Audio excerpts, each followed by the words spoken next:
Assalamualaikum warahmatullahi wabarakatuh. Alhamdulillahirrabbilalamin. Ini dapat rezeki teman-teman, kiriman water heater gas Ariston diantar sendiri oleh beliau. Rumahnya jauh sekali dari Banyuwangi. Mantap ini ya, sekalian memang dulu pernah kuliah di Malang. Jadi beliau ini kemarin turun dari kereta langsung nge-grab untuk mengantar water heater gas ini ke rumah saya. Waduh, terima kasih sekali atas kepercayaannya.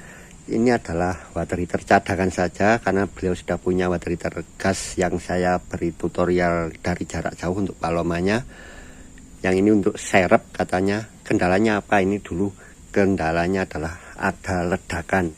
Itu ada di tombolnya, sempat kebakar, itu nggak tahu itu ada kebocoran atau gimana. Tapi ini setelah saya bongkar, saya cuci, ini ketahuan teman-teman. Seperti dijelaskan di channelnya water heater Bandung.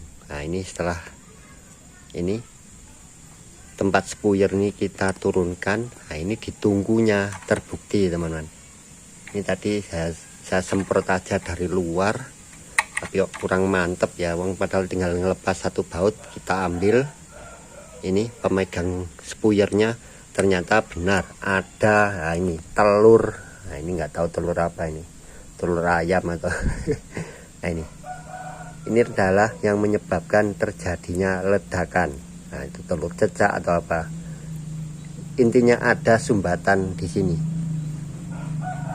Itu sepertinya yang menjadi ledakan. Nah, ini mumpung terbuka malah enak ini. Ternyata melepas pemegang spuyer ini hanya satu baut saja di sini, teman-teman.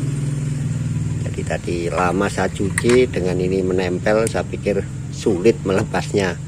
Ternyata hanya satu baut. Nah, ini langsung aja kita semprot pakai air. Nah, ini tadi udah terlihat. Inilah penyebab dari water heater gas itu meledak.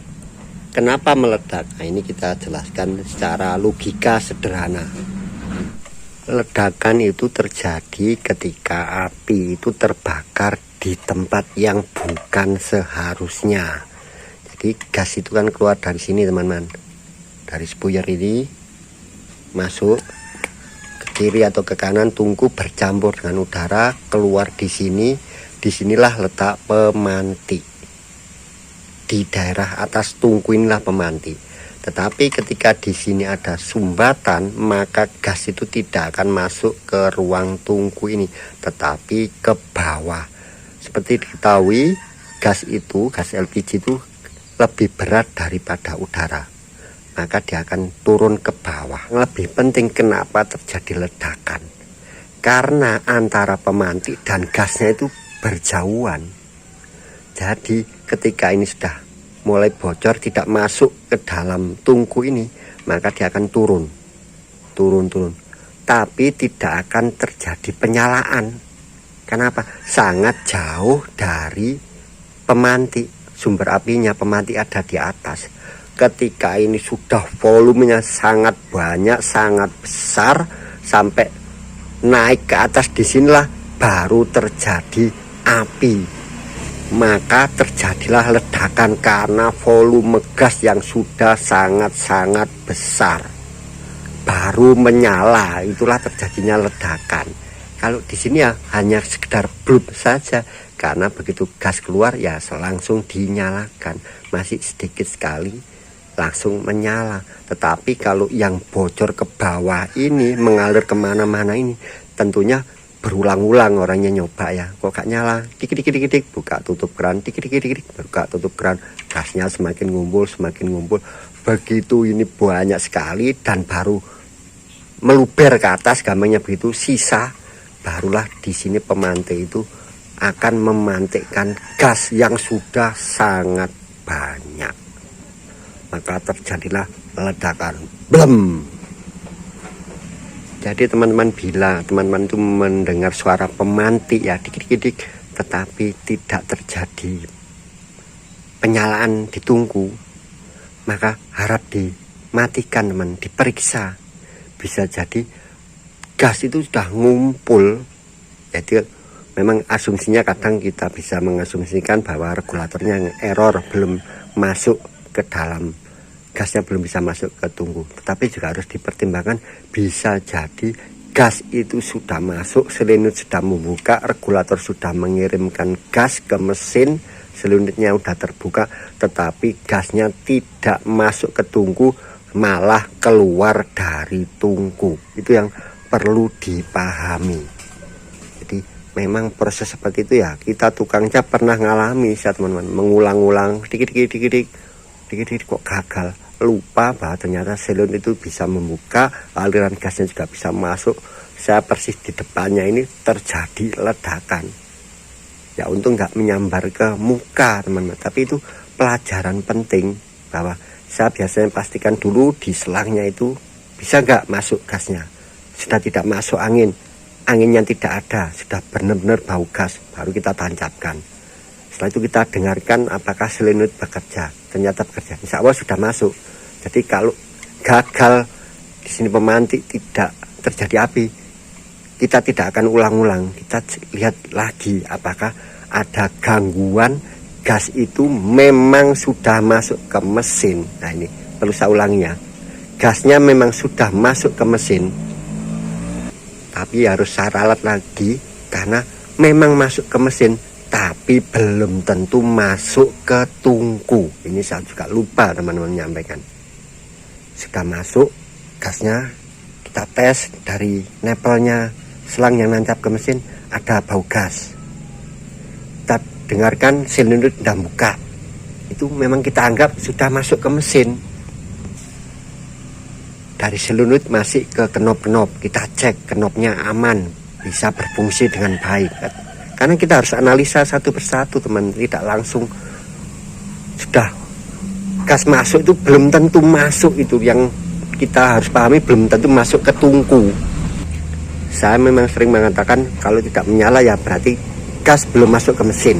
Itu artinya ya kita urut teman-teman, dipastikan dari selang tadi terdengar selenit, dari selenit itu masih ada kenop. Nah itu teman-teman yang sering tidak diperhatikan, kenopnya udah bisa Pak diputar-putar, kan hanya diputar, belum tentu di dalamnya ikut mutar. Itu logika sederhana seperti itu. Dan inilah kasus yang paling sering saya sendiri terabaikan, sudah masuk ke mesin tetapi belum tentu masuk ke tungku. Nah ini bisa jadi saya kemarin yang meledak itu ya karena tidak memperhatikan hal poin penting tersebut. Saya ulang-ulang, tek pemantik, oh ini sudah masuk ini. Ternyata di sini sudah mengumpul gas LPG yang sangat banyak, sementara pemantiknya di atas. Tetap bisa menyala, tetapi menyalanya setelah ini terkumpul sangat banyak, sudah tidak mampu di bagian bawah ini, akhirnya naik ke atas, benar-benar volume gas sudah banyak, baru terjadi penyalaan dan blar. Itu mungkin yang perlu saya sampaikan teman-teman, sekaligus mengingatkan diri saya sendiri. Ternyata saya tetap aja ya manusia biasa, bukan ahli teman-teman, masih banyak kekurangan, masih harus selalu belajar, apalagi yang awam atau pemula. Sekarang kita cuci ini teman-teman, ini lebih enak lagi, saya masukin selang langsung ke lubang-lubang ini ada 6. Dan yang di sini spuyernya juga bisa kita masukin air. Nah ini tidak ada masalah dari sini. Ini kemarin sepertinya juga bocor. Ini adalah untuk mengetes apakah gas itu sudah masuk ke tungku, tetapi spuyernya yang buntu ya dibuka di sini. Nah ini tembus dengan ini T gambarnya. Ini T dari spuyer ini dari sini teman-teman. Di bagian sini tinggal saya sumbat, ini saya tiup, akan keluar dari 6 spuyer ini. Sekaligus saya cuci juga ini heat exchangernya. Ini kayaknya malah nggak tembaga ya. Nggak tahu tapi banyak bagus ini. Bukan tembaga tapi mungkin ini apa ya, timah atau apa, pokoknya ya setara tembaga, nggak mungkin. Ini merek sangat bagus. Jadi ini adalah cikal bakal dari Paloma awal ya. Setahu saya bentuknya seperti ini teman-teman, mirip. Jadi ini kelemahannya hanya satu, boros di baterai. karena memang untuk membuka gerakan solenoid itu tidak ikut tekanan air, tapi murni solenoid. Jadi solenoidnya ini besar sekali, mantap itu. Maka itu yang bikin boros baterai. Karena apa? Selama water heater gas dipakai itu yang paling bekerja, yang selalu bekerja ya solenoid. Pemantik kan hanya sekali di depan. Jadi teman-teman yang sekarang beli Ariston water heater gas mengatakan bahwa water heater Ariston itu pemain baru di water heater gas, sangat salah. Karena orang memang taunya water heater Ariston itu sebagai water heater listrik. Sebenarnya sudah lama Ariston, bahkan yang tinggi model tungku untuk rumah tangga yang besar itu Ariston sudah mengeluarkan lebih dahulu. Cuman Ariston lebih dikenal sebagai water heater listrik, padahal dia adalah pemain lama juga di water heater gas. Semoga bermanfaat. Assalamualaikum warahmatullahi wabarakatuh.